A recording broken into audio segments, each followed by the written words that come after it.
Masih di Sapa Indonesia Malam bersama saya Friska Clarissa. Dalam debat keempat Pilpres Minggu malam, para calon wakil presiden bukan hanya memaparkan substansi, namun juga adu gimmick.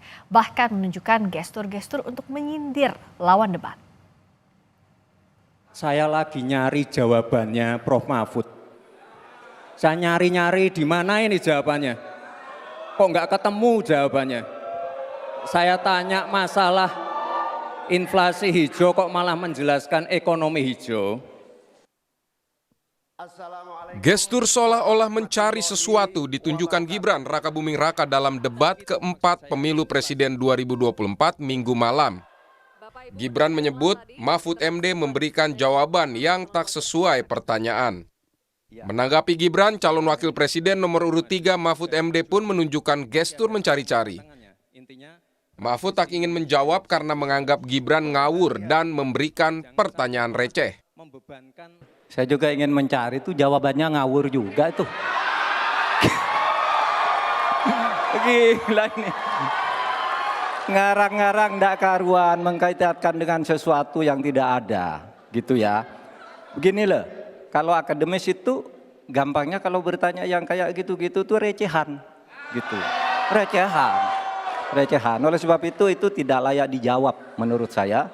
Dan oleh sebab itu saya kembalikan saja ke moderator. Ini tidak layak dijawab pertanyaan kayak gini. Tidak ada ini jawabannya.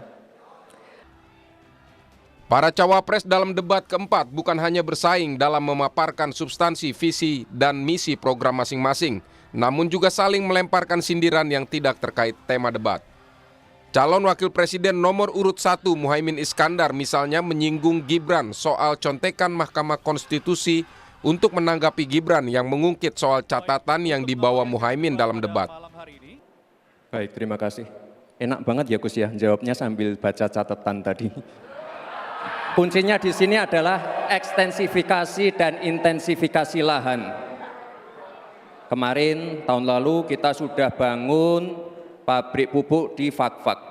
Titik pertumbuhan ekonomi baru, itu tadi kan udah saya jawab Gus. Mungkin Gus Muhaimin juga tidak paham dengan pertanyaan yang diberikan ke saya. Mungkin itu kan dapat contekan itu dari Pak Tom Lembong mungkin ya. Terima kasih. Terima kasih.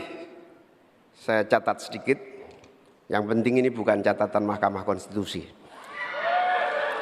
Hadirin sekalian yang saya muliakan, sebetulnya diawali dari paradigma pembangunan kita itu. Pengamat komunikasi politik Universitas Padjadjaran Kunto Adi menyebut forum debat menjadi penting untuk publik menilai para calon wakil presiden. Publik akan menilai kepribadian yang ditunjukkan para cawapres dan kepantasannya untuk menjadi wakil presiden. Adalah debat cawapres ya Mbak ya. Satu, banyak orang yang memilih bukan karena cawapres ya, pasti lebih karena capresnya. Namun pasti yang cawapres ini juga jadi pertimbangan, apalagi yang dinilai adalah semacam kepribadian, kepantasan. Apakah orang-orang yang ada di debat semalam itu memang pantas untuk kemudian menjadi wakil presiden, salah satu jabatan tertinggi di Indonesia gitu. Baik. Debat keempat adalah debat terakhir untuk calon wakil presiden. Selanjutnya debat terakhir akan berlangsung antar calon presiden pada 4 Februari 2024. Tema debat capres terakhir adalah kesejahteraan sosial, kebudayaan, teknologi, informasi, kesehatan, ketenagakerjaan, sumber daya manusia, dan inklusi. Tim Liputan Kompas TV.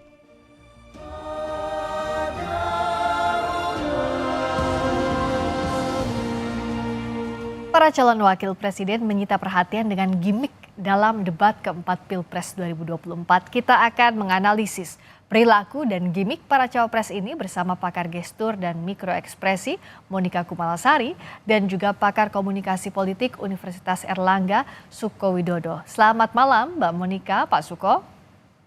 Selamat malam Mbak Friska, selamat malam Pak Suko. Malam Mbak Monika, Friska. Selamat malam, saya ke Mbak Monika. Bagaimana kalau membaca gestur paslon nomor urut 1, 2, 3, misalnya tadi di tayangan. Caimin menulis ini sebagai balasan dari Gibran ya, yang di awal bilang bahwa enak ya lihat contekan, lalu Caimin bilang saya lihat catatan tapi catatan bukan catatan Mahkamah Konstitusi. Lalu kalau Gibran yang banyak juga diingat soal mencari-cari jawabannya Prof Mahfud. Begitu pula Prof Mahfud yang menganggap bahwa tidak perlu dijawab apa yang disampaikan Gibran. Ini bagaimana Mbak Monika membacanya? Ya, jadi kalau kita lihat di 01 ini ya, ketika Gibran Skatmat melancarkan serangannya, ini juga nampak dari ekspresi Caimin juga geleng-geleng kepala, kemudian sampai dengan seperti menaruh ke tangannya di atas kepala seperti ingin menggaruk kepala. Ini adalah merupakan satu ekspresi yang sampai sudah bisa tidak terkatakan lagi secara verbal, artinya menghadapi si 02 ini, gitu ya.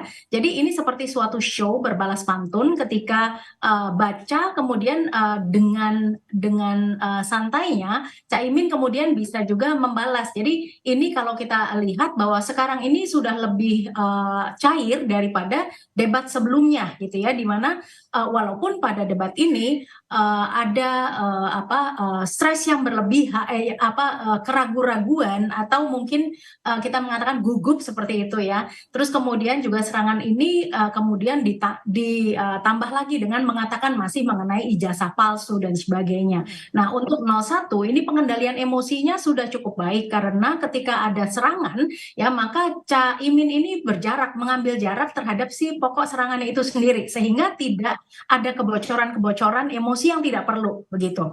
Nah, kemudian kalau kita melihat ke 02, ini yang paling menjadi perhatian adalah ketika mencari, kalau saya mengatakan ini suatu seperti gerakan pantomim seperti ini. Nah, ini yang menjadi viral dan yang paling penting kalau kita ingin highlight untuk hal ini, apakah hal ini merupakan sesuatu yang spontan atau genuine atau merupakan sesuatu yang sudah difabrikasi, artinya sudah dipersiapkan gitu ya. Nah, karena ini merupakan sesuatu yang jeda dan kemudian ditunjukkan seperti suatu show, maka hipotesis saya mengatakan bahwa ini adalah sesuatu yang sudah dipersiapkan. Seperti juga Mas Gibran sudah menyiapkan beberapa hal-hal di setiap seasonnya untuk bagaimana menyerang seperti itu. Nah, kemudian ini kalau kita tanyakan lagi mengenai bagaimana karakter dari Mas Gibran seperti ini, apakah ini merupakan sesuatu secara keseluruhan, karena ini mengagetkan. Penampilan semalam itu jelas berbeda dengan penampilan pertama, di mana segmen positif dari masyarakat ini diberikan kepada Mas Gibran. Tetapi kali ini di dalam debat yang terakhir ini justru malah memukau, sentimennya menjadi negatif.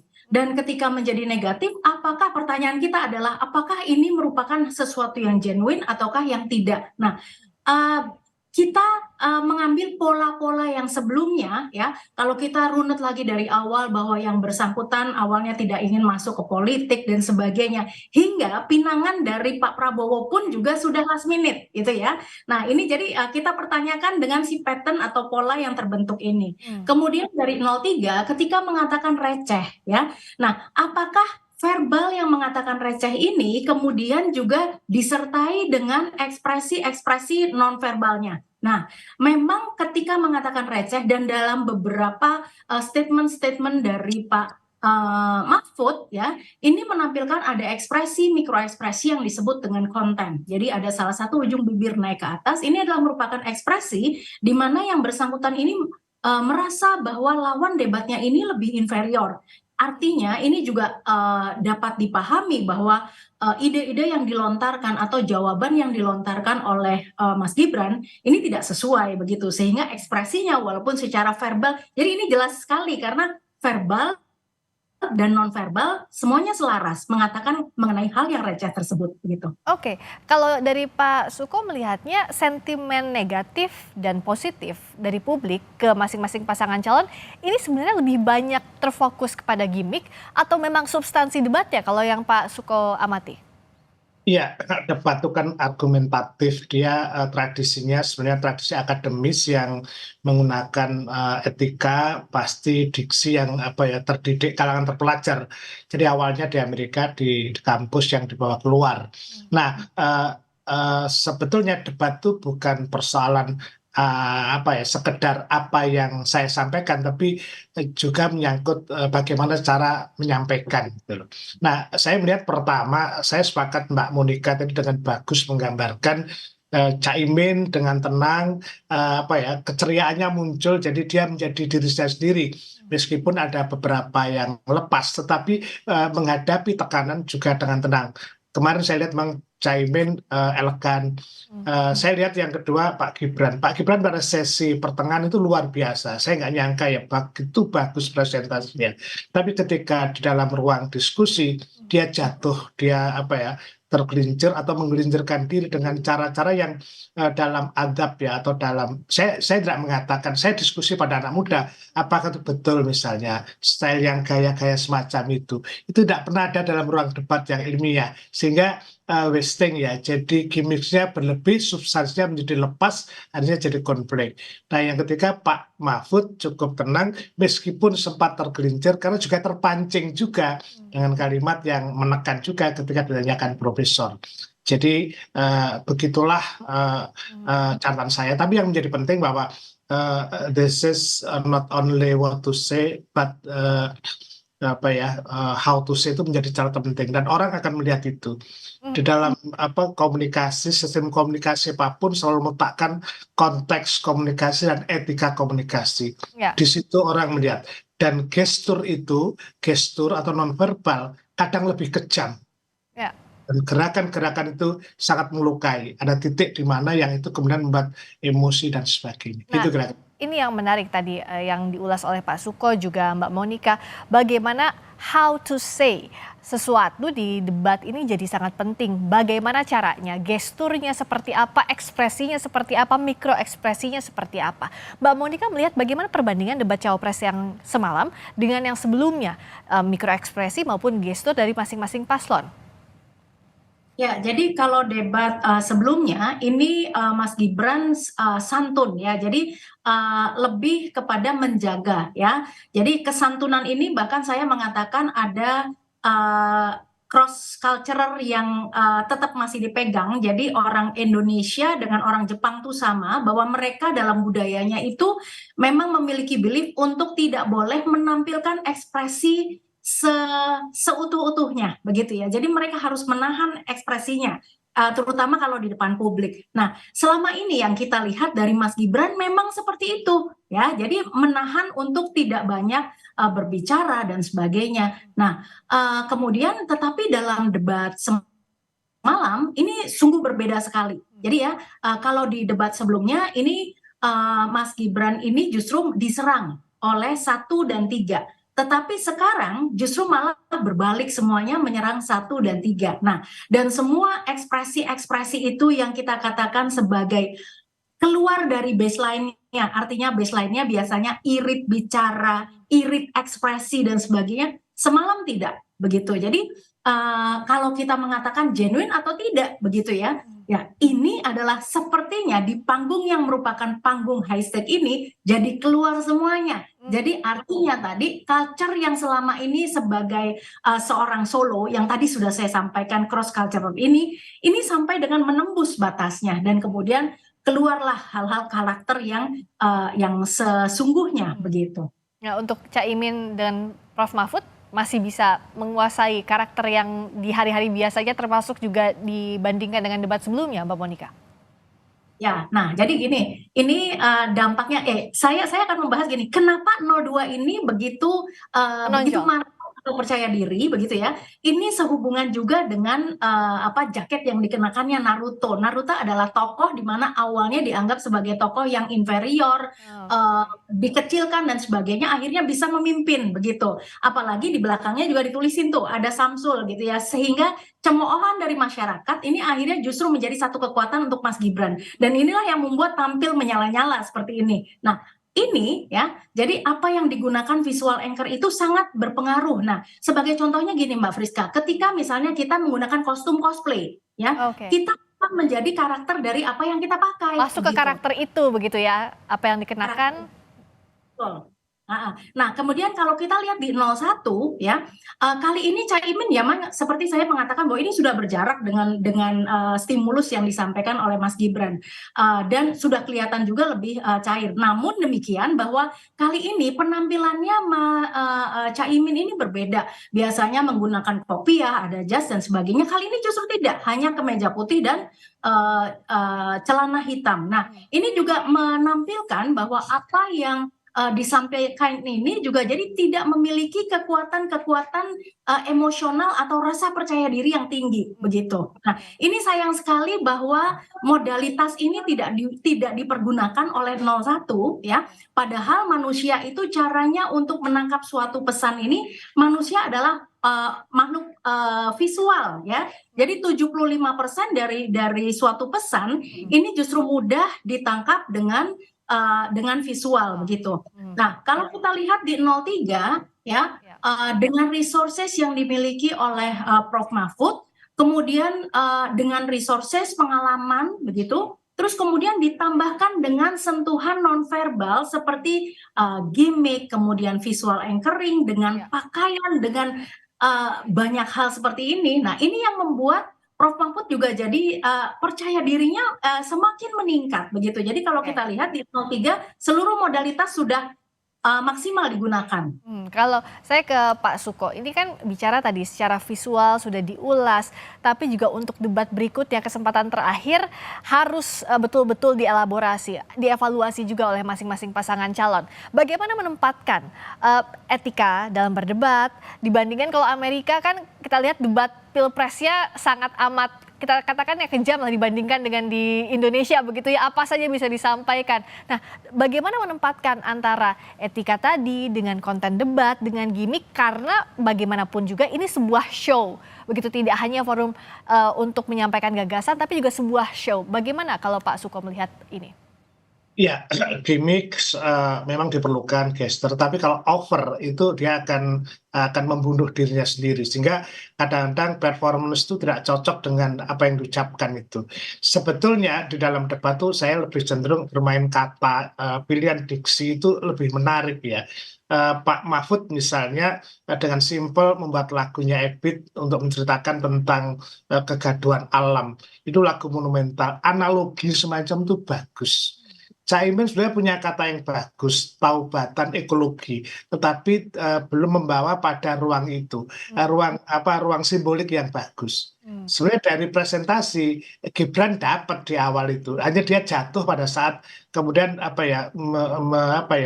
menembak dalam ruang yang menurut saya tidak tepat ya. Jadi misalnya kalau dia jawaban Bapak sudah saya terima, tetapi menurut saya dengan menjelaskan itu lebih akan mengonter bahwa presentasi saya lebih bagus daripada dia melakukan hal semacam itu. Fungsi dari debat adalah argumentasi dari visi, dan tujuannya sebenarnya lebih banyak promote diri bahwa saya lebih bagus dari orang lain. Nah, sederhana sebetulnya. Jadi dan kunci pertama adalah penguatan terhadap konten itu. Kadang kemudian kehilangan konten karena sibuk dengan gimmick yang berlebih itu. Yang kedua tadi menurut saya diskusi dengan mahasiswa, anak-anak muda tadi, dengan orang tua, memang selalu saya cerita ketika berdebat itu tradisi Amerika. Padahal saya jelaskan bahwa debat itu sudah biasa sejak kita menuju merdeka, ketika Sultan Syahrir dengan Soekarno, Hatta jadi gagasan sudah muncul walaupun Orde Baru hilang tertutup.